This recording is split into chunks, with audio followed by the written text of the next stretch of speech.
Ignition sequence start. 6, 5, 4, 3, 2, 1, 0. Liftoff. We have a liftoff.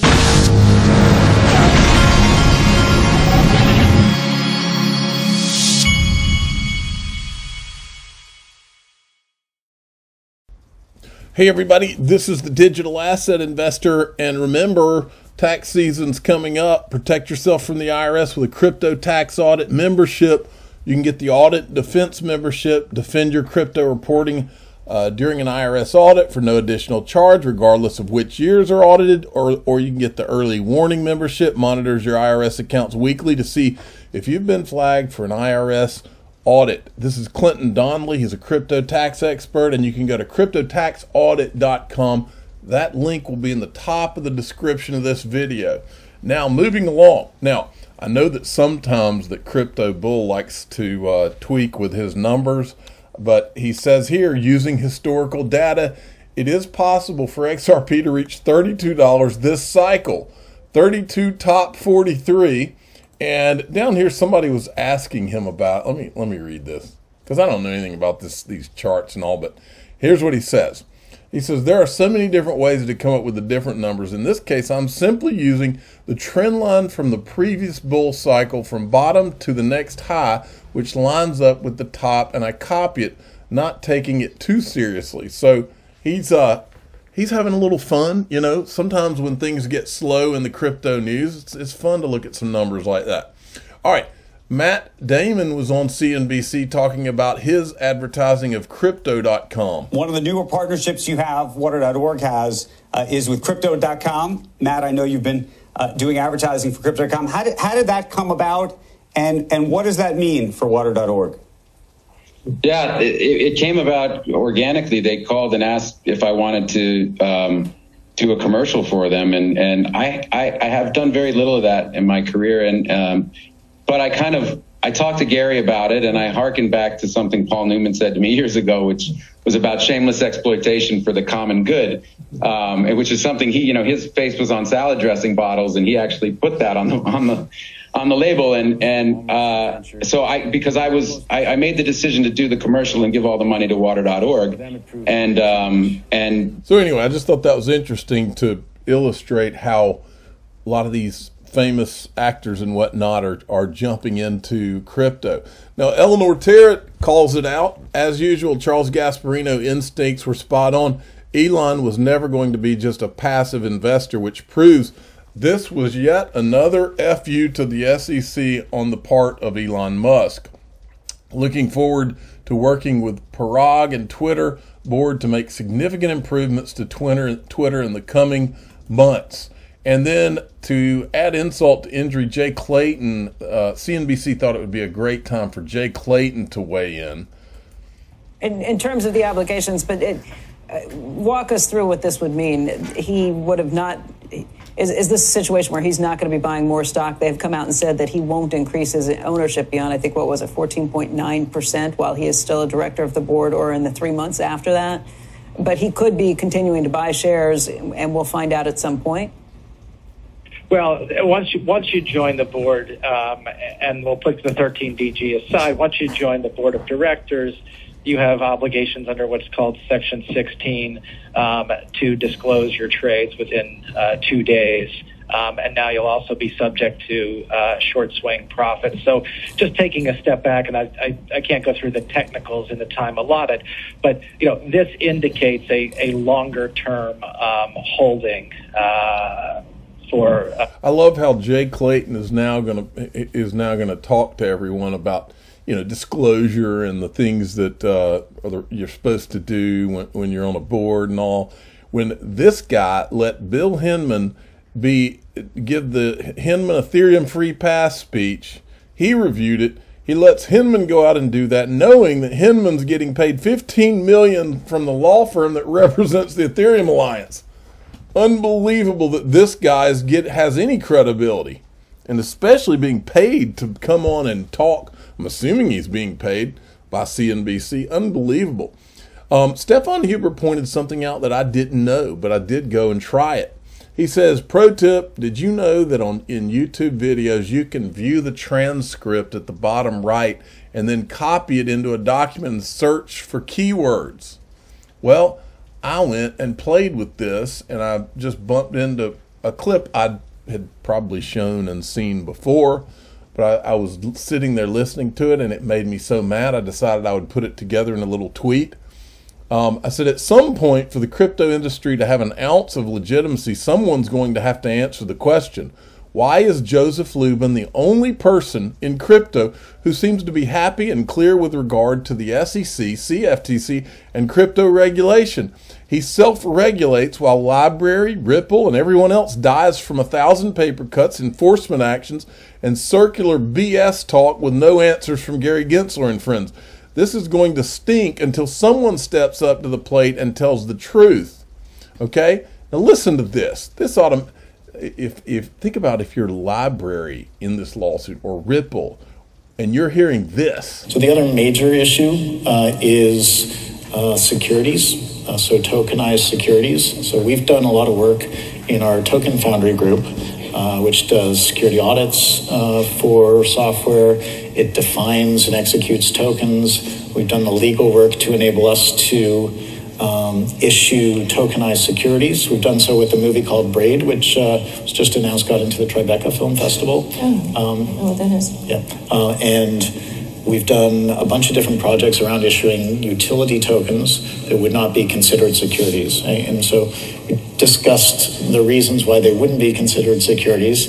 As long as you're doing your legal homework, there are many different situations. So membership to a platform, consumer access to certain services, access to scarce resources like storage that we talked about before, many different situations where a token could be considered a utility but not a security. And so we feel like in this country, we're well regulated, and the securities body, the CFTC, are up to speed, getting up to speed very rapidly on what the technology is, what the benefits are, and how they should apply the rules that they've been applying for decades to this new technology. So are you worried at all about the fact that the SEC is now clamping down on these tokens, considering that the vast majority of them have been launched on the Ethereum network, which is obviously, your world? Is that something, I don't know, in Ethereum, are all the insiders going like, oh my God, or what's going on? No, we're not worried. We've got a great legal team at Consensus. There are so many great projects in our space, so many great projects that are issuing tokens. There are so many bad projects in our space. There's so many fraudulent projects in our space. So yes. We understand that for hundreds, possibly thousands of years, certain kinds of actors have been taking advantage of naive consumers via information asymmetries. And so that is drastically exacerbated in our space. The context is now global on these blockchains, and the barrier to entry is very low. So you can launch a token project quite easily. You can copy and paste. You were talking about having your work stolen before. You can copy and paste an entire token issuance project with no interest at all in delivering value to your token holders. It's basically a scam. And there are many of those projects that have gone on around the world. Less so in this country, more in other countries, but it absolutely makes sense for regulators to take a look, to make it clear that things like the Howey test and securities laws apply to these systems. The Howey test, by the way, is the test that they use to figure out whether or not something's a security, and the way they apply it is what they call a facts and circumstances based test. So it's sort of like case by case. Yeah. So I'm a big fan of some of the statements that CFTC commissioners have recently made, where they feel like it's going to take a little time for them to wrap their heads around these developments. But in the meantime, and I've been saying this, and I think they're understanding it, the global nature of this phenomenon and the low barrier to reaching out and collecting information will enable us to self-regulate. And so that's what they've started to. Now, remember what Charles Gasparino said when he was reporting. Now, this clip is from June 2018, like just a handful of days after the Bill Hinman speech. The month before that, in May of 2018, is that clip from Charles Gasparino where he said he was told by Andrew Keyes of Consensus that Joseph Lubin and Andrew Keyes had been working with the SEC and with the CFTC on the Brooklyn Project, and the Brooklyn Project was sanctioned by the SEC. And he also said that this was going to be a self-regulatory body. And then here you've got Joseph Lubin talking about how he's going to be able to self-regulate, while everybody else to this day in 2022 can't even get a straight answer out of the SEC. But this guy is able to, knowing what we know about him, is able to just self-regulate. Are you freaking kidding me? And our politicians, I don't know of one politician, from Tom Emmer to Cynthia Lummis to Warren Davidson, I don't know of one who has called for anyone to look into any of this. Why is that? That's a big problem in itself. Moving along, TAIG put this out. European Parliament, Ripple XRP. Unlike Ethereum's inventors, Ripple's inventors did not sell a portion of XRP via a crowd sale upon XRP's creation to fund Ripple Labs. The company was privately funded. Ripple is an open source P2P decentralized digital payment platform that allows for near instantaneous transfers of currency regardless of their form. All right, that's from them. Then this was put out by Digital Perspectives. Listen to this clip, folks. A metaphor and an analogy to Bitcoin. Bitcoin, I think, in the white paper started off with a great idealism. But if you look at the present day, basically a lot of the top dogs are associated with MasterCard, and they are big holders. They own most of it. So whenever you own the main body of something, you are in control. I mean, if you owned 90% of the silver market, you'd be in control of the silver market. If you owned 90% or if even 55% of the oil market, you'd be in charge of the oil market. And it's the same thing with Bitcoin or Ethereum or any of them. It depends what the ownership ratio looks like.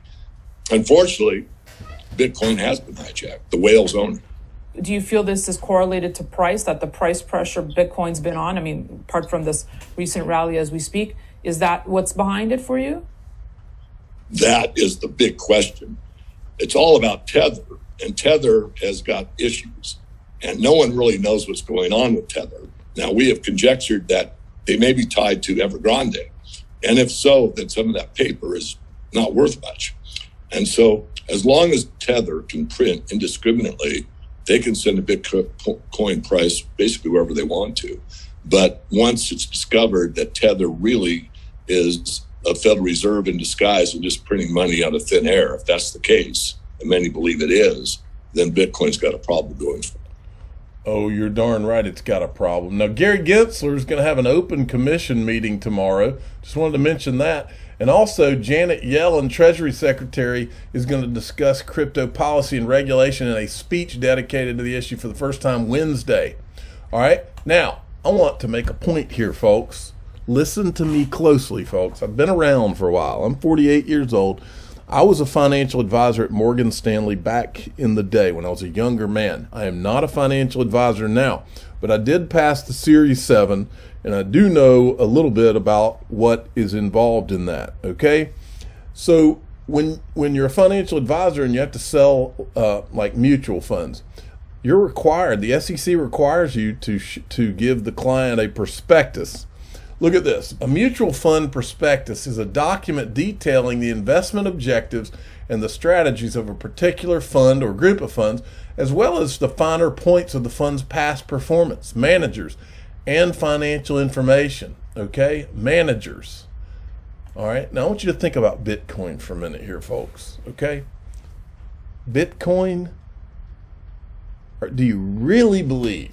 Does anybody really believe that? I mean, Wall Street's pushing this. All these Wall Street firms, they're all pushing it. Do you really believe that they would be doing this if they did not know who created Bitcoin? Do you really believe that? I just want to carry you through a thought pattern, but look at this. Prospectus. What is a prospectus? It's a formal document that is required to be filed with the Securities Exchange Commission that provides details about an investment offering to the public. A prospectus filed for offerings of stocks, bonds, and mutual funds. This can help investors make more informed investment decisions because it contains a host of relevant information about the investment or security. So this is the kind of stuff that the SEC requires, but we're supposed to believe that everybody in the regulatory space is just going to be fine with not knowing whether Bitcoin was created by a terrorist group or not, or maybe it was created by North Korea or China or Russia or Ukraine or whoever. Nobody knows. Supposedly nobody knows. I think they do know. I think Wall Street has always known. I think because they and the government probably created it, okay? But that defies logic, what I just described to you. Well, XRP sent me this. Now, this is Michael Saylor, and he's on with Raoul Pal. And I was just sitting there watching it, and I'm thinking, Raoul Paul's like a sophisticated guy, and Michael Saylor is a CEO. I don't know how sophisticated he is, but I just thought of this question, just hypothetically. Because Pomp had tweeted out that Michael Saylor and MicroStrategy just announced they purchased another $190 million of Bitcoin. Remember, not knowing who Satoshi is everything for Bitcoin. If all of a sudden you know who Satoshi is, Bitcoin is not Bitcoin anymore. All of a sudden it's boom, complete bomb going off, okay? But run through this hypothetically. So this guy is CEO of a company, and he's got to go through this board, and they're agreeing that we're going to buy Bitcoin, okay? And they have responsibilities to the MicroStrategy shareholders. Hypothetically, tomorrow some group, and look, likely it's not likely this would happen, but it could happen because supposedly nobody knows who Satoshi is. Hypothetically, tomorrow some group, country, or person steps forward and says, I'm Satoshi, and proves it by moving Bitcoin out of the Satoshi wallet. How does Saylor explain to his board that he spent all that money on Bitcoin not knowing who created it? What is his liability? What is his and the board's liability to the shareholders? Imagine the lawsuits. Imagine Michael Saylor in a deposition with plaintiff attorneys asking him, so Mr. Saylor, are you telling me that you invested all of this money, this MicroStrategy money in Bitcoin, and you did not know who created it? And then all of a sudden North Korea came out and proved that they created it and it collapsed the price? You really did that? You thought that was a smart idea? How does he answer that? You can't answer that, not in any kind of good way. Well, there was a couple of responses to my hypothetical. The first one was because he knows who created it. I said, ding, ding, ding, we have a winner. I'm not saying that Michael Saylor knows who created it, but I'm saying that there's a lot of Wall Street people who have always known who created it. Otherwise, they wouldn't be pushing all this. They just wouldn't, folks. It's a big, big, fat lie. And we may never be able to prove it, okay? But that's by design. And then this one, and then this person said, so it's not decentralized. Well, if that happened, immediately Bitcoin is no longer decentralized. Now you know who created it. It's got a creator. It's got a central, what do they call it in the Howey test? It's got an issue or whatever they call it. So I said, ding, ding, ding, we have another winner. And finally, folks, the biggest lie in crypto is that the Wall Street machine that's pushing Bitcoin doesn't know who Satoshi is. The second biggest lie in crypto is that Ethereum ownership is decentralized. The disguised whales from the ICO, remember those guys? I'm the digital asset investor. I'm not an investment advisor. This is for entertainment purposes only. Please subscribe, hit the like button, and tell your friends and family that these are the two biggest lies in crypto. And that's the fact, Jack. Thanks for listening.